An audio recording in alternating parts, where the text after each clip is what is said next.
en el estudio de Eduardo, con Eduardo Ruiz Gili. Analizar a este país nos ayuda, nos permite entenderlo. Hablamos y hablamos y hablamos de México y generalmente no sabemos ni lo que es México.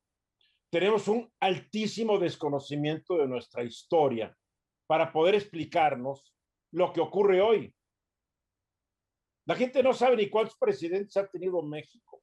Cuando uno les pregunta, ¿tú sabes qué número de presidentes Andrés Manuel López Obrador? Lo ven uno con cara de, pues no sé. Si uno les menciona nombres de los presidentes del siglo XIX, la gente no sabe. Si uno les habla de la guerra de los 3 años, no lo conocen. Si uno les habla de la invasión estadounidense, pues tienen cierta idea de que nos quitaron más de la mitad del territorio nacional y ahí muere. Hay una idea de que todos los mexicanos querían la independencia de México en el siglo XIX, que todos los mexicanos le iban a la Revolución Mexicana, que todos los mexicanos le iban a Benito Juárez y a los liberales. No, no, no, este país ha estado dividido siempre y las reglas las han impuesto quienes han ganado. Por eso es tan importante analizar el pasado, pero también el presente de nuestro país. Cuando hablamos del poder ejecutivo, la gente no tiene gran idea, cree que es el presidente y que el presidente a veces manda sobre el legislativo y el judicial. Cuando hablamos del judicial, la gente no tiene la menor idea, cree que nomás se trata de una bola de jueces corruptos que andan por ahí. Nadie tiene idea de lo que es el Consejo de la Judicatura Federal. Y si hablamos de los diputados y de la Cámara de Senadores, pues lo único que hay es escepticismo y desconfianza. Pero hay que entender al país para poder resolver sus problemas. Por eso se me hace muy interesante que haya un grupo que está estudiando lo que es el Congreso y es el Buró Parlamentario. El Buró Parlamentario, que es dirigido por Sergio Bárcena, quien es académico, es un profesor de investigación, investigador en el TEC de Monterrey Campus Ciudad de México, quien es mi invitado esta noche. ¿Cómo estás, Sergio? Eduardo, muy buenas noches, un gusto y pues un lujo estar acá contigo. Pues es que lo que tú estás haciendo, tú y tu equipo están haciendo son cosas muy interesantes. Antes y después de las elecciones del 6 de junio, te invité al programa en Fórmula.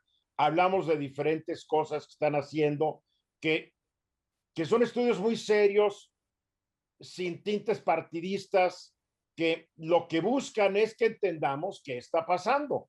¿Qué es el Buró Parlamentario? Para que ya entremos a la materia.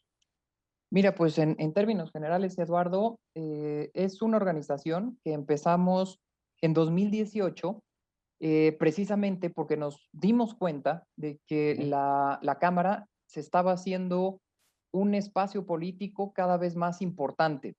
Eh, Esto yo te podría decir que la Cámara de Diputados, ahorita que hablabas de la historia de México, empezó a tener mucha más relevancia a partir de 1997, cuando un partido, que era en ese momento un partido hegemónico, perdió la mayoría. Y entonces las decisiones más importantes ya no eran las que quería el presidente o la que quería el partido del presidente. Tenían que negociarse. Entonces, a partir de ahí, la Cámara ha ido adquiriendo, las dos cámaras federales y los congresos locales, han ido adquiriendo su propia importancia y lo que hacemos en Buró Parlamentario es explicar de manera muy sencilla, en tiempo real, lo más rápido que se puede, lo que está ocurriendo en la Cámara de Diputados. Eso importa mucho decirlo. Nosotros no inventamos datos, no generamos números. Lo único que nosotros hacemos es la información pública que ya está o en la página de la Cámara de Diputados o en el sistema de información legislativa. Nosotros la analizamos de un modo tal que sea más sencillo para los mexicanos entender lo que pasa en las cámaras. Cuando tú hablas de que el Congreso va agarrando fuerza, no quiero olvidar cuando Fox llegó a la presidencia y él dijo, el Ejecutivo propone, pero el Legislativo dispone.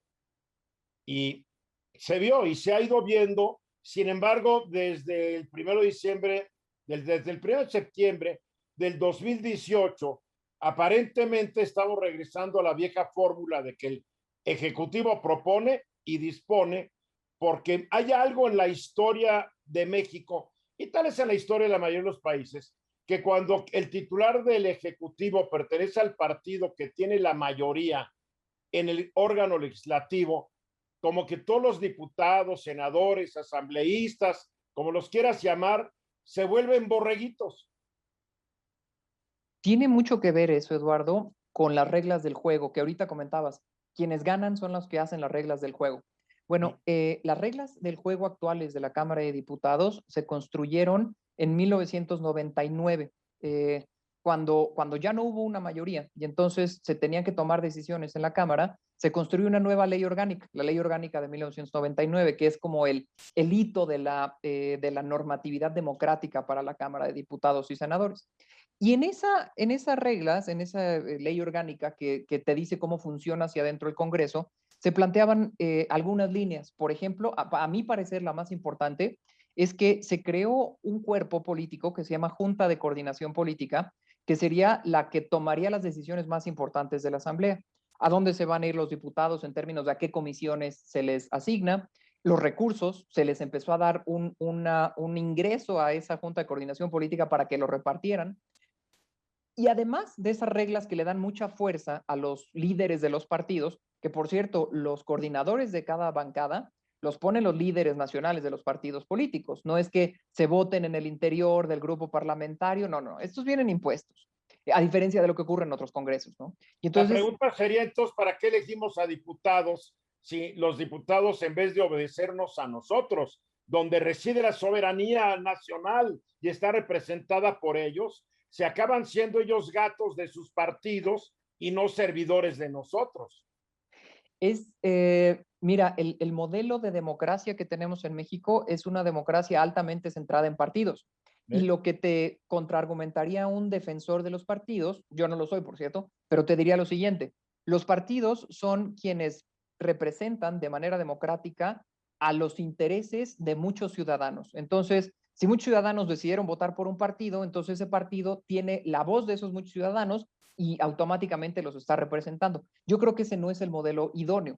Yo creo que un modelo idóneo tendría que ser mucho más sensible a las demandas de los distritos, a las demandas de los ciudadanos, a las demandas no sectorizadas y no partidizadas. Pero la forma en la que se pensó la regla del juego para el Congreso mexicano es: los partidos políticos son quienes deciden. Y además de las reglas internas que ahorita te comentaba, también están las reglas que les llamamos nosotros reglas externas. ¿En qué consisten estas?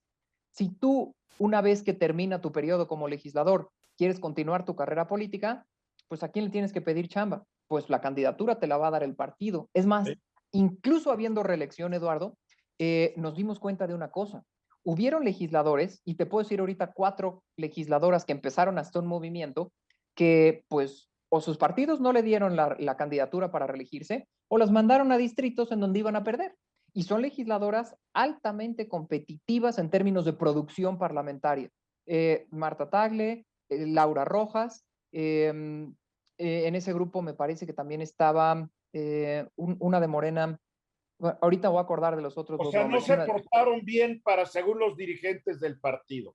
Exactamente. Los partidos te premian o te castigan en función de tu comportamiento previo. Y si no te gustó, la de Morena es Lorena Villavicencio y Claro. Beatriz del PRD, el fin, ahorita me acordaré. Los O sea, partidos te castigan o te premian. mujeres independientes que de repente no eran sirvientas del presidente nacional de su partido, yo así las llamo, y dicen, no, yo soy diputada, me debo a mi gente, a mi público, a mi elector, pues no, y ya no vas de vuelta.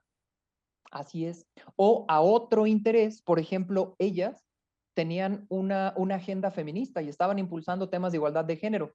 Y esos no estaban en las agendas prioritarias de los partidos. Todos los partidos dijeron: oye, nuestra agenda no es esa, no coincide tu agenda personal con la agenda del partido, pues no te damos la candidatura a reelección. Así es como se aprobó la regla del juego en 2014, para que los buenos, los bien portados se queden y los mal portados les digan adiós los O partidos sea que políticos. estamos viendo ya como que la partidocracia en sus excesos.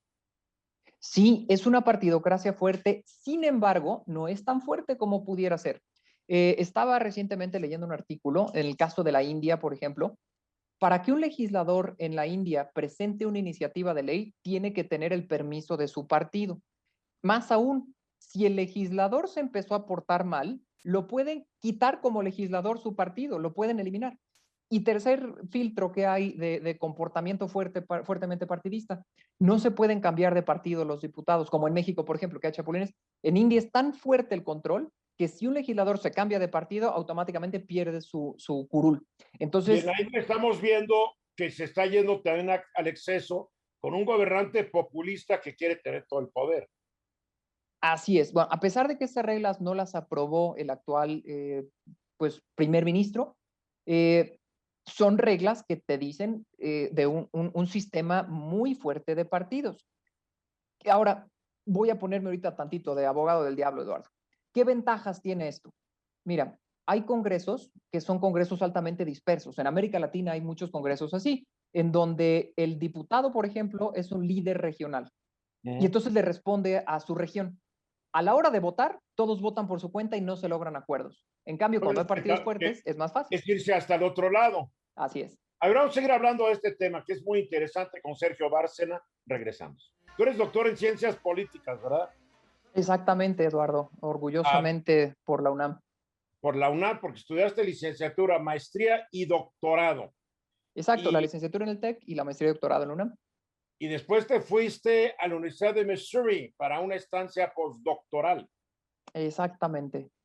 Y desde 2010 has sido asesor legislativo, consultor de campaña, investigador de organizaciones civiles y te has especializado en el estudio del poder legislativo y el comportamiento electoral de México y fundaste el Buró Parlamentario en 2018. Así es, y mi primer trabajo fue precisamente en el servicio social, me mandaron allá al Senado y pues desde ahí me cautivó ver el trabajo legislativo e intentar entenderlo porque no es nada sencillo. Estamos hablando del Congreso y la Cámara de Diputados y todo este asunto. México imitó el modelo estadounidense. México imitó una Cámara de Diputados que representan al pueblo y en teoría, porque esto en México ya se desvirtuó, una Cámara de Senadores que representaba a los estados. Después hemos ido evolucionando. Antes el que ganaba la mayoría de los votos se quedaba con todo. Ahora ya tenemos plurinominales que el presidente los quiere quitar, etcétera, etcétera. Y después se les ocurrió que también el Senado, en vez de representar a los estados, ahora tenía que representar igual a los ciudadanos porque aumentaron los de lista y los de la primera minoría, lo cual no entiendo, ¿no? Pero en fin, son las decisiones y los caprichos de los partidos que tienen el poder en el Congreso y van cambiando las leyes y la Constitución. Una vez, esta es anécdota poco conocida, tal vez tú la conozcas, ¿por qué en Estados Unidos hay 2 senadores por estado? ¿No? ¿Por qué hay 2? Bueno, cuando estaban discutiendo los fundadores de ese país sobre el sistema de gobierno que se iban a imponer y que el Congreso, y obviamente ellos querían la división de poderes ejecutivo, legislativo y judicial, pues vieron que si tenían un Congreso, una Cámara de Diputados, un Congreso de una sola Cámara, donde se representara únicamente a los pobladores de cada estado, habría estados chiquitos que no estarían bien representados en ese Congreso y que los estados más poblados tendrían y ejercerían siempre el poder. Entonces dijeron, no, es que ahora tenemos que hacer esta Cámara que represente a los estados para que haya una Cámara en donde todos los estados tengan la misma fuerza. Y determinan y se empiezan a pelear muy bien. ¿Y cuántos senadores? Unos decían que 1, otros decían que 2, otros decían que 3. No se ponían de acuerdo.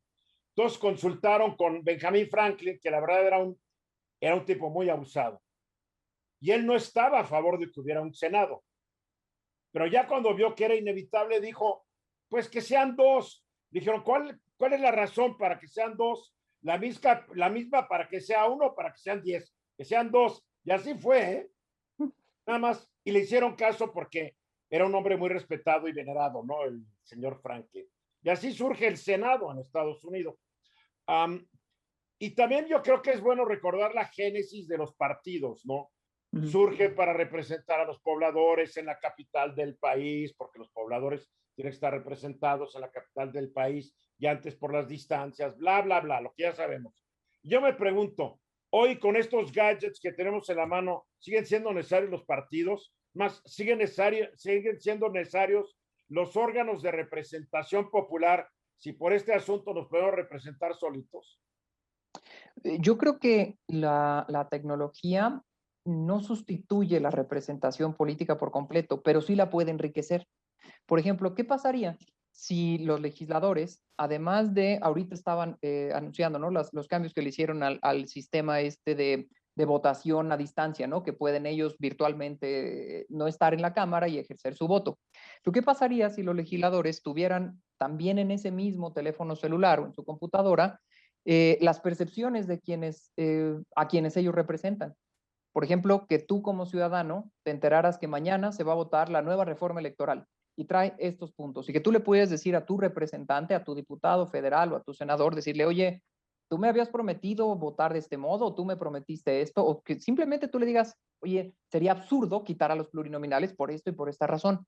Creo que eso ayudaría a enriquecer un poquito más la discusión y el Pero ya lo debate. tenemos, ¿no? Lo podemos hacer por Twitter, por Facebook, pero regresamos al origen.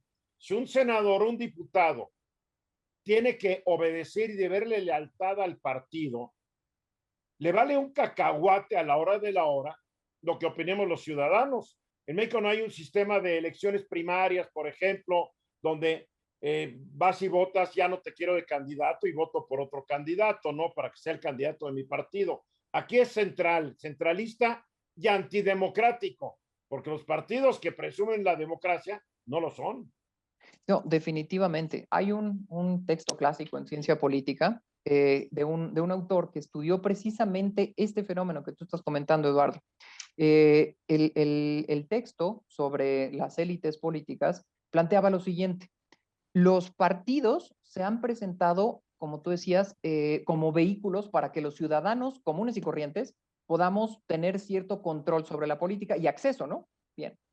Pues resultó, sobre todo en Alemania, que es donde este autor Robert Michels estudió este fenómeno, resultó una cosa, se dio cuenta de que en el interior los partidos eran más antidemocráticos que nada, eran más oligárquicos que los propios gobiernos, y tenemos una paradoja en las democracias. Los partidos son necesarios, definitivamente, y lo hemos visto a lo largo de todos estos años de democracias contemporáneas, pero son un mal necesario, porque hacia adentro parece ser que no hay mecanismos de control que garanticen que haya una democracia interior en los partidos políticos.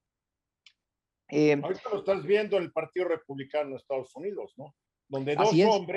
dos hombres, el líder de los senadores, Mitch McConnell, y el líder de los diputados, McCarthy, pues obedecen a un solo hombre que se llama Donald Trump. Y a los diputados, senadores que no se porten bien, les cortan la cabeza. Así es. Y fíjate. Los dejan ahí, pero les quitan todas las responsabilidades y ahí están sentados. Claro, es justo lo que te iba a decir. Fíjate que en Estados Unidos la tasa de reelección es muy alta. Estábamos hace poco analizando cuántos legisladores norteamericanos se reeligen de los que se intentan reelegir. Bueno, supongamos que de la Cámara de más de 400, se reeligen el 90%. Es un número altísimo. Una mafia. Es un número alto. Y eso te sugeriría que no dependen tanto de los partidos. Bueno, electoralmente a lo mejor no, pero en el interior de la Cámara, si no tienes asignación de presupuestos, si no tienes una buena asignación de comisiones, si no te dan juego, como tú lo decías ahorita, desapareces como legislador y a ver si ganas la siguiente elección, porque ya no tienes con qué jugar. Correcto.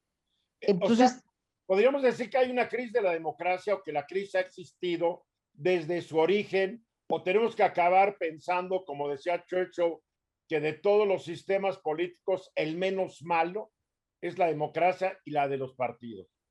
Yo me voy con esa última percepción. Es como si hubiéramos, y de hecho es un invento humano, la democracia es un invento como la rueda, nada más que esta rueda nació con un chichón y ese chichón no se lo vamos a poder quitar. Lo podemos suavizar y lo podemos dejar un poquito más funcional, pero tiene un error de naturaleza, de nacimiento la democracia y la representación política. Hay un debate que es siempre interesante en la democracia representativa, que es ¿qué legislador queremos? Ahorita platicando con esto creo que viene mucho al caso. Un legislador que esté muy profesionalizado, muy bien formado y que no nos escuche porque pues él sabe qué es lo que quiere el pueblo. O un legislador que esté todo el tiempo consultándonos, preguntándonos, ¿qué quieres tú, ciudadano? De un lado, tenemos el extremo del autoritarismo, que es yo ni te oigo ni te escucho. Y del otro lado, tenemos el extremo que estamos viviendo en México, que es el populismo, que es tú dime qué quieres, yo te apapacho, ciudadano, y te respondo a lo que tú me pidas. Algo Ese medio, es el, ¿no? Exactamente. Esos Porque son tú los dos necesitas es un extremos. representante que diga, yo quiero esto y él diga, no se puede por esto, pero se Así es. puede esto. Así es. La democracia, a mi parecer, virtuosa, debería de ocurrir en medio de esos dos extremos. Ni un sabio que se crea como el filósofo rey de Platón, ni un populista que te pregunte hasta si va a subir o no va a subir impuestos Bueno, porque no quiere que estés triste, ¿no? que si te gusta la hora de verano, no, porque si quieres mañana, en vez de que sean las 6 de la mañana, votamos que sean las 8 de la mañana. A ese grado se puede llegar. Me parece que es igualmente peligroso. Claro que es peligroso. Vamos a ir a unos mensajes. Estoy platicando esta noche con Sergio Bárcena, así como lo ven, chavito.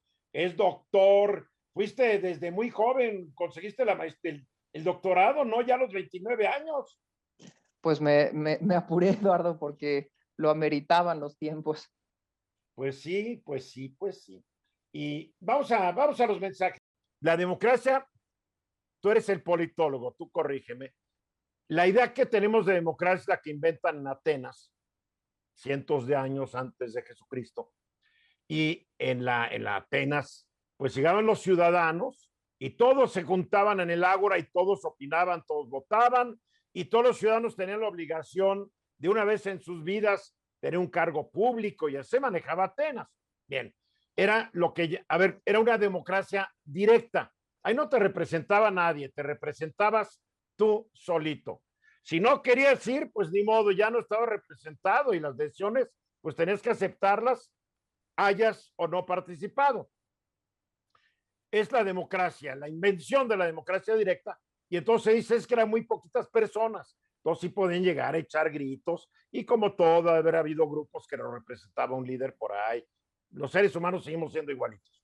A ver, yo me pregunto, con la tecnología, ¿por qué no podemos regresar a una democracia directa? Hoy la tecnología permite que podamos tener un ágora mundial, donde tal día, a ver, aquí están los puestos, aquí están, a ver, voten, todos vamos a votar. Órale, voy a votar por mi celular, tengo mi password, tengo mi clave, tengo mi PIN, que me identifica como un ciudadano, y o sea, yo tengo el derecho o no, y la obligación que puedo satisfacer o no, de leer las propuestas de todos los candidatos, sin que haya partido de por medio, y diga, pues este es el que a mí me gusta, ¡pum! Y gane el mejor. Digo, mundo ideal, un mundo ideal. Mira, esta idea, alguien la planteó, a mi parecer, de una manera brillante, y este autor se llamaba Juan Jacobo Rousseau. La idea de Rousseau, que es uno de los grandes defensores de la democracia participativa, muy parecida a la democracia directa que se vivía en Atenas, y que por cierto no era tan directa, había varias instituciones y mediaba, no era que tú llegaras así como cualquier hijo de vecina y opinaras. Incluso solo algunos podían opinar y solo a algunos se les hacía caso. Por eso ahí surgieron los grandes oradores, porque si tenías esa capacidad de convencimiento, te convertías en un político influyente. Claro, claro, claro. Todos podían, pero tenías que prepararte si querías mandar, ¿no? Exactamente. Que O tú sea, no que podías aquí llegar. llegan analfabetas funcionales. Eso es lo peor, ¿no? Que tengamos ese tipo de representación, pues de gente que no conozca ni siquiera mínimamente las leyes. No están obligados, y eso es cierto, a los representantes a tener estudios de postdoctorado. Creo que no, sería absurdo. Pero al menos estarían obligados a conocer el material, la materia prima con la que van a trabajar, que son las normas. O sea, que no sepan ni siquiera cómo funciona la Constitución mexicana, eso sí es deplorable. Pero Deplorable. volviendo a este caso de este autor, de Ginebrino, que era ruso, él llega a una conclusión muy similar y dice, ¿qué mejor que poder tener una asamblea en la que todos participemos? Es cierto, en las ciudades grandes es imposible que todos estemos en un estadio gigantesco y entonces hablemos a la vez. Pero él encontraba un riesgo en la democracia directa y creo que es bastante pertinente traerlo ahorita a colación y es el siguiente. Si tú permites que la gente entre sí se ponga de acuerdo, no va a faltar el grupo de interés que empiece a empujar un tema y te convenza a ti, ciudadano, de que eso es lo que querías. Y entonces se empiece a generar un gobierno de los intereses, pero disfrazados de ciudadanía. Pero con los Entonces, partidos también tenemos gobiernos de intereses. lo que pasa es que no Digo, están disfrazados, esos se dicen tal cual intereses, esa es la diferencia. pero a veces están bien disfrazados. En México la plutocracia supuestamente no tenía poder político, ya mandado sobre los políticos desde hace décadas. Eso es cierto. Y creo que en México y en Estados Unidos se ve mucho cómo el dinero gobierna. Lo que quisimos hacer en México es que no gobernara tanto poniéndole restricciones a los donativos a las campañas, por ejemplo, y que fuera dinero público. En Estados Unidos es libre. Lo que le quiera meter un empresario a una campaña, le mete dinero como una apuesta, ¿no? Sí. Y el que gana es el que manda. Y el dinero En es el que México manda. también lo meten, pero lo meten debajo de la mesa. Creo que tenemos el peor de todos los escenarios, Eduardo. No solamente nos gastamos dinero de los ciudadanos, sino que la gente le está inyectando dinero también a las campañas. Entonces, volvemos a esto que tú decías, pues tenemos una democracia de ficción. Creo que este ideal que tú comentas, como se empezó la democracia, pues tenía muchas virtudes y incluso el modelo representativo tiene muchas virtudes, simplemente que hay que tener algo en cuenta. Así como el Estado en su pureza absoluta y el mercado en su pureza absoluta nunca han existido históricamente, la democracia en su pureza absoluta no existe. Existen, como tú decías, intereses económicos, partidos políticos, los propios ciudadanos. A veces el hecho de que tú estés ejerciendo un cargo público ya te da pues cierto poder y no siempre se ejerce de la manera correcta, ¿no? Sí. A ver, no depende que la democracia funcione, que tenga un buen sistema educativo un país. Yo veo que las mejores democracias o las democracias menos disfuncionales son aquellas que también poseen un buen sistema educativo, donde tienen una población educada, instruida, vamos a decir así, y no un sistema educativo fallido como los que existen del Río Bravo a la Patagonia, por poner un ejemplo, como la mayoría de los sistemas educativos de África, de Asia, del sudeste asiático, de Medio Oriente. Por eso son pocos los países que tienen un buen sistema democrático, sea parlamentario, sea por división de poderes como con un titular del Ejecutivo. Pero la educación debería ser el punto de despegue para una democracia que sí funcionara, ¿no? Porque cuando no tienes educación, pues la verdad, cualquier tipo vivo te puede ver la cara de tarugo, ¿no? O puedes pedir cosas que jamás te van a dar y que deberías saber que el gobierno no te las puede dar. O sea, Sí. la instrucción es bien importante. Sí, hay como varias explicaciones de por qué las democracias en algunos lugares prenden y funcionan bien y en algunos otros parece ser que están destinadas a siempre funcionar mal. Y los que enfocan desde tu punto de vista, que es un modelo de abajo hacia arriba, yo coincido con ello, si no tienes ciudadanos críticos, informados y capaces además de esa información, interpretarla de una manera útil, la democracia nunca va a funcionar, porque vas a tener gente que van a surgir demagogos, van a surgir partidos demasiado fuertes, van a surgir líderes autoritarios. Ese es el enorme riesgo. Ahora, Y una había élite alguien, educada y una élite educada esa es la que otra va a parte. sentir la torta envuelta en huevo, que ve al resto de la población como pobrecitos, no entienden. ¿Qué es lo que pasa en México? Exactamente. Yo creo que lo más eh, riesgoso para una democracia no es tanto que no haya gente educada, sino la desigualdad, porque la desigualdad produce esto. El que tiene dinero es el que estudia es el que se convierte en político, el que se Cierto. convierte en político es a la vez empresario, y al pueblo o a sus representados los ve como pues, punto menos que nada, y eso es, a mi parecer, una de los círculos viciosos que hay en países latinoamericanos, africanos, en algunas realidades de Europa del Este, en donde las condiciones materiales no dan para un sistema educativo sólido y eso no da para un sistema democrático sólido. Lo único que nosotros hacemos, creo, es que estamos con alambres sosteniendo nuestras democracias. Y entonces, pues haz una reforma electoral como la que ahorita se quiere plantear, ¿no? Quita los pluris, con eso ya lo hicimos. No es tan sencillo.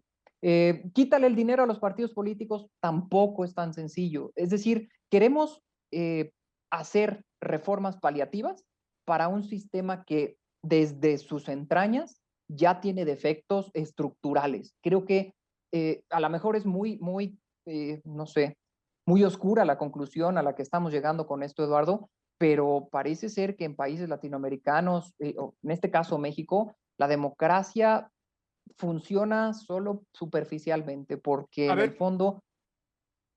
tú mencionaste Europa del Este. Perfecto. Hungría, Polonia. Estamos viendo retrocesos terribles. Sí. Pero Estados Unidos estamos viendo retrocesos en la democracia terribles, una partidocracia atroz, una polarización terrible. Ahora nos estamos dando cuenta que el sistema educativo de Estados Unidos es muy defectuoso. Claro, sus planes de maestría y doctorado son buenísimos, pero estamos viendo que sus planes de primaria, Sí, secundaria, pues ¿cuántos llegan a preparatoria esos y niveles? Claro. universidad están muy mal. Pues nomás ven las muchedumbres que fueron convencidas por Donald Trump. La pregunta no es de que tal vez, y ahí tiene razón Joe Biden y otros, de que el mundo está yendo hacia el autoritarismo, porque la gente cree que un autoritario puede resolver los problemas más rápidamente.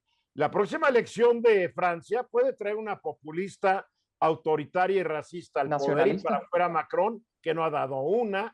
O sea, en Inglaterra Boris Johnson es un populista. Cada vez más esta ola. ¿Es crisis de la democracia? Yo diría que la democracia constantemente está en crisis. Como los sistemas capitalistas, la democracia constantemente está en crisis. Si quieres, de ahorita comentamos al respecto. Y para colmo, las redes sociales para que la crisis sea más fuerte, ¿no? Sí, le echan todavía más leña a la hoguera que ya está prendida. Vamos a los mensajes y regresamos con Sergio Bárcena. Sergio Bárcena, profesor investigador en la Escuela de Humanidades y Educación del TEC de Monterrey, aquí en la Ciudad de México, en su campus de la Ciudad de México, y además fundador y director general de la organización civil Buró Parlamentario. Hoy hemos estado hablando de la democracia y todo, y se nos fue casi el programa. A ver, vamos a hablar del Buró Parlamentario, a reserva de que estemos hablando más en otros estudios y en otros programas de entre semana. El Buró Parlamentario ha emitido estudios muy interesantes. ¿Cuáles serían los que podrías presumir más ahorita? Pues mira, cada año nosotros presentamos un reporte de lo que pasó a lo largo de ese año legislativo en San Lázaro y estudiamos cada una de las iniciativas que han presentado los legisladores, cada una de las proposiciones con punto de acuerdo y cada una de las votaciones en las que han estado involucrados nuestros diputados federales. Lo que buscamos es que ya para la siguiente legislatura nosotros podamos también hacer este seguimiento en el Senado, pero ahorita lo que nos hemos concentrado de 2018 a la fecha en esta 64 legislatura ha sido en el comportamiento de los diputados federales, explicado, como te decía, de la manera más sencilla posible. A ver, yo tengo, por ejemplo, un análisis de las propuestas que ustedes hicieron de los diputados. Tengo varias porque las hemos ido comentando en el programa. Sí. ¿Quién está leyendo todo el material que ustedes están desarrollando? Yo cada vez que me entero de algo de ustedes, te invito al programa para que la gente se entere y te digo dónde lo puede leer la gente para que tengamos una sociedad mejor informada. Pero ¿cuánta gente está accesando esta información? Mira, te voy a ser muy honesto, en 2018 cuando empezamos, que fue hacia el final del primer periodo ordinario de sesiones de la Cámara, no teníamos casi visitas en la página, decían pues, quiénes son, pues está interesante su idea, pero hasta ahí hubieron algunos medios y por eso yo siempre estoy agradecido contigo que nos dieron la oportunidad de darnos a conocer y tú fuiste de los primeros que lo hizo, creo que la primera entrevista la tuvimos contigo, Eduardo, y el interés, pues, si tú te pones a pensar, ¿cuántos mexicanos se despiertan? ¿Qué habrá hecho hoy mi diputado? ¿No? Yo creo que no es algo que se preguntan mucho, pero ¿qué tal cuando llegue el momento de la elección 2021, hace unas semanas? Entonces, cuando la gente se enteró que su legislador se estaba intentando reelegir, dijeron, ah, caray, ¿y cómo sé qué ha hecho? Entonces empezamos a tener nada, flojo o esta floja. En algunos casos, en algunos otros casos también tenemos legisladores altamente productivos. Entonces, pero nadie ¿cómo sabe que son productivos porque no le dicen a sus electores. Exacto. Y el elector, como no está preocupado y se preocupa solo al final, nosotros dijimos, creemos que eso va a pasar. Entonces, hicimos un indicador muy sencillo en Buró Parlamentario. Digo, es muy sencillo de leer, no es tan sencillo de construir, pero sí de leer, en donde nosotros analizamos todas las iniciativas que presentó tu diputado federal. Las leemos, las clasificamos, vemos si avanzaron en el proceso legislativo y a eso le agregamos otra cosa, que es qué tanto tu legislador o legisladora federal fue y votó en tu nombre. Entonces hacemos un indicador compuesto y decimos, ¿tienes a un legislador que se involucró o a un legislador que no se involucró? Eso era simplificar la información. Claro. hacia la elección, entonces sí empezamos a subir la cantidad de visitas, llegamos a, durante los 2 meses de campaña llegamos a más de 80,000 visitas en el sitio Muy y bien. además, publicamos aquí contigo, hicimos una aplicación para que tú pudieras conocer quiénes eran tus candidatos a Diputación Federal y Alcaldía aquí en Ciudad de México. Muy buena app, me gustó. Gracias, Eduardo. Pues tuvimos 30,000 descargas. Y lo más interesante de esto es, el primer día 1,000, el segundo día 500, nadie la pelaba. Y 2 días antes de la elección, entonces estuvimos a nivel, creo que mundial, de las aplicaciones más descargadas. En un día tuvimos más de 10,000 descargas. Entonces, esto demuestra que sí hay un interés de la gente en saber qué diablos está pasando. Solo que es un interés muy a la mexicana, al Claro. último momento, ¿no? Y lo cual pues no está ni bien ni mal, pero es algo que nos dimos cuenta. Nos preocupa cuando ya vemos que se acerca el momento. Es que no hay hábito de consulta. A ver, en la página de ustedes, que es buroparlamentario.org, la primera que aparece es, ¿sabes quién es tu diputado? Y la primera respuesta que ustedes ponen es no. Porque ahí le jugamos a la estadística. El 90% de los mexicanos no sabemos quién es nuestro diputado. Entonces, es cierto. Entonces, ¿para qué jugarle, no? Pon tu estado, entonces vamos a poner, por decir, Ciudad de México, ¿no? Pero entonces dice, ¿cuál es tu sección electoral? Bueno, tengo que agarrar mi credencial de elector, ¿no? Exacto. Lo envío y aparece el perfil de mi diputado y lo que ha estado haciendo. Así es. Te aparece su biografía, qué estudió, dónde estudió, qué cargos ha tenido. Te aparecen sus votaciones, qué tanto vota como Morena o qué tanto vota en contra de Morena. Te aparecen sus iniciativas de ley, sus proyectos, sus propuestas, y en los que presentaron sus promesas de campaña, te aparecen sus promesas de campaña para que te acuerdes qué te prometió tu legislador, tu representante, ¿no? Esa es la interfase que, por cierto, estamos por remodelar para esta siguiente legislatura, porque, pues, te estoy honesto, todo el trabajo de buró parlamentario, pues lo hacíamos muy pocas personas con una hoja de Excel y a leer y a sacar copias. Estaba muy rudimentario. Ahora, llegamos a la conclusión de que necesitamos pues meterle un poquito más de tecnología a los procesos y estamos en el proceso de mejorar la página para que sea incluso más sencilla de leer para el ciudadano. ¿Cómo se financia el buró parlamentario? Hasta ahorita no hemos tenido ningún tipo de financiamiento, ni público, ni privado. Esto fue un proyecto académico que yo después se lo presenté a uno que ahora es mi socio, era mi amigo y ahora es mi socio, y él dijo, él teniendo pues acceso a tecnología, dijo, pues vamos a hacer una página de internet, y así fue como empezó y nos mantuvimos funcionando. Qué padre, la verdad me gusta mucho el proyecto, es un buen proyecto. Muchas aquí gracias, estoy viendo, Eduardo. aquí yo, por ejemplo, tengo este reporte, mayo 27, unos días antes de la elección. Sí. ¿Qué nos están prometiendo los candidatos?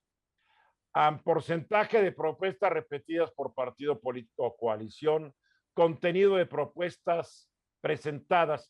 Oye, hay diputados que proponen como si estuvieran yendo para presidente municipal o alcalde. Digo, no entienden lo que es un diputado. Desde ahí nos empezamos a dar cuenta, ahorita que hubo elección, el INE tenía un portal muy interesante que era el conoce a tu candidato. Y entonces los candidatos estaban obligados a mandar su biografía y sus 3 propuestas. Dame 3 propuestas, candidato, ándale. Y entonces los candidatos, pues muy chistosos, algunos, digo chistosos por no decir otra cosa, porque algunos simplemente te presentaban cosas que no estaban en su jurisdicción, o si llegaran a ser diputados, te presentaban ni siquiera propuestas, sino que te narraban sus historias de vida como si fueran novelas, o había otros, muchos de los casos que encontramos, copiaban y pegaban la propuesta de otro de su partido y entonces no tenían voz. Imagínate lo grave que es, Eduardo. Copy-paste. Qué grave es que tú vas a contratar a alguien para que sea tu voz y esa persona no tenga voz, la haya copiado y pegado de otra propuesta. Eso a nosotros nos pareció grave. Ahora, quiero ser optimista. Hay congresos alrededor del mundo que están peor que el nuestro. No, legisladores que están para el arrastre. Los nuestros todavía pueden caminar poquito. Hay unos congresos que oye, vete ahorita a Haití, vete a Nicaragua, vete a Venezuela, vete a un bolón de países, que Colombia, que están en unas crisis institucionales que México, la verdad, es como que el paraíso, ¿eh? Sí, comparado con, mira, en términos de profesionalización legislativa, hay muchos países en donde los legisladores no son legisladores de tiempo completo. O sea, en la mañana son plomeros y en la tarde pues son legisladores. Eso es una de las primeras características de los congresos institucionalizados y profesionalizados. Los presupuestos a veces son muy bajos. Tienes a representantes que no solo no conocen el oficio, sino que además no tienen equipos de apoyo. Entonces, todo eso es lo que nosotros buscamos estudiar y sí, en efecto, no estamos tan mal como muchos otros congresos. Te comento rápido una práctica que sucede en un congreso africano. A esa práctica le llaman el chopping, le dicen, que es así como el fileteo. Un diputado, todo mundo ya sabe que tu diputado va a salir los días miércoles con las bolsas llenas de dinero y va a empezar a repartir dinero y billetes. Esa es una institución que ya todo el mundo conoce y todo el mundo espera que llegue su legislador a repartirle dinero. O sea, imagínate el grado tan bajo de institucionalización que No, tiene están la como en la política. antigua Roma, ¿no? Que les daban pan y circo. Pero de manera directa, así de ya, pues Digo, sin ningún miramiento te reparto billetes. Sí hay lugares que están peor que México. pero eso nos debe servir de consuelo, pero de desconsuelo nos tiene que servir ver que hay países que lo están haciendo mucho mejor y con esos hay que compararnos y a esos hay que aspirar a imitar y tal vez hasta superar y mejorar. Sergio, te agradezco mucho que me hayas visitado esta noche en mi estudio. Eduardo, el agradecido soy yo. Un gusto estar aquí platicando contigo esta noche. Sergio Bárcena es el director general de Buró Parlamentario. Entran al sitio, es buenísimo, buroparlamentario.org. Ahí lo van a encontrar y van a aprender muchas cosas de nuestro Congreso. Gracias, Sergio. Gracias, Eduardo. Yo soy Eduardo Ruiz Gil y gracias. El lunes estoy de regreso, 3:30 de la tarde aquí en Grupo Fórmula y el sábado que entra de nuevo en el estudio. Esta fue una producción de Grupo Fórmula. Encuentra más contenido como este en radioformula.mx.